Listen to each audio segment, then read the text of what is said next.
Americans at the individual, municipal, state, and federal levels historically do not save. On the other hand, Asians save approximately 40% of their income. Living beyond one's means is an American way that obviously cannot continue. First, why is it that Americans do not save? And secondly, what can we do to correct this long-term problem? Thank you. Yeah, well, certainly the savings rate in this country has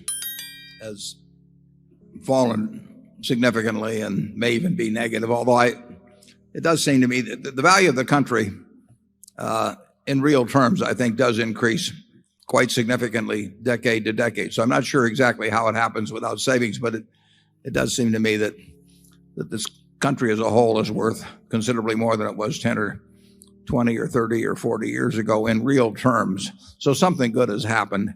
But the propensity to save, it almost seems innate in at least the great majority of cases. I mean, we've got our friend from Florida teaching children to save, and I think that has some impact. And I should have thanked Andy Hayward for that terrific cartoon this morning, and he's got a program that I'm participating in that we think in cartoon form might influence a few younger people towards saving. If you own Berkshire stock, you're automatically saving because we retain earnings, and your indirect interest in those retained earnings is a form of saving. So you can spend every dollar of your income that comes in the other way, and if you own Berkshire, you are net saving, which is a practice I've now been following for 43 years, sometimes in my family's consternation. I don't know that the savings rate is based on calculations made on consumption and imports and so on. And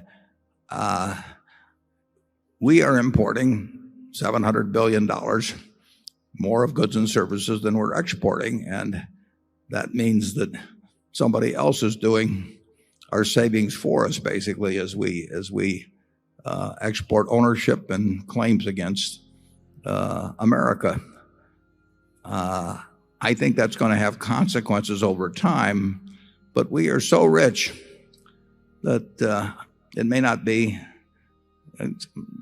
really apparent. I think the average American standard of living is going to improve in real terms, although I think it may be very, very, very disproportionate, the extent to which particularly the super rich benefit compared to those in the middle class. But net, I think the country will be, even with our present policies, in net real terms, the value on a per capita basis of the country will increase from decade to decade, but nothing like it will in places like China or Korea, percentage-wise, where the savings rate is very high.